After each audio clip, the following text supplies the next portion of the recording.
Rekam jejak Kompol Gali Wardani ex Kasat Reskrim tangani kasus Vina Cirebon 2016, kini diperiksa. Sosok Kompol Gali Wardani, tengah menjadi sorotan lantaran diperiksa karena saat kasus Vina Cirebon terjadi, dia menjabat sebagai Kasat Reskrim Polres Cirebon Kota. Adapun kabar pemeriksaan Kompol Gali Wardani mencuat setelah penyidik Propam Mabes Polri bersama dengan Polda Jabar mengunjungi Polres Cirebon Kota pada Kamis tanggal 6 Juni tahun 2024. Berdasarkan penelusuran TribunSumsel.com, saat menangani kasus Vina Cirebon, Gali Wardani masih berpangkat AKP. 4 tahun setelah kasus Vina Cirebon, Gali Wardani ditugaskan menjadi Wakapolres Indramayu pada tahun 2020.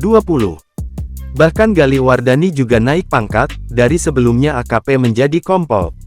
Kemudian pada Maret tahun 2022, Kompol Gali Wardani harus mengikuti Sestimen Polri sebagai salah satu syarat kenaikan pangkat yang lebih tinggi. Jabatan Wakapolres Indramayu saat itu digantikan oleh Kompol Arman Sahti. Kompol Gali Wardani merupakan lulusan Akademi Kepolisian Akpol tahun 2006. Di Akpol, ia satu angkatan dengan peraih Adi Makayasa Kompol Ratna Kuratul Aini. Sebagaimana diketahui, peristiwa pembunuhan dan ruda paksa terhadap Vina terjadi pada tanggal 27 Agustus tahun 2016 di Jalan Raya Talun, Kecamatan Talun, Kabupaten Cirebon, Jawa Barat. Vina dan Eki disebut dibunuh secara sadis oleh sejumlah anggota geng motor. Setelah membunuh korban, geng motor ini merekayasa kematian korban seolah Vina dan kekasihnya tewas karena kecelakaan.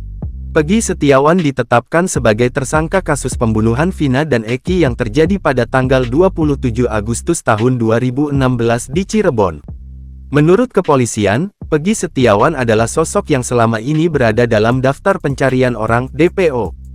Ia ditangkap di Bandung pada Selasa tanggal 21 Juni tahun 2024. Peggy Setiawan diduga sebagai salah satu anggota geng motor yang bertanggung jawab atas kematian Vina dan Eki.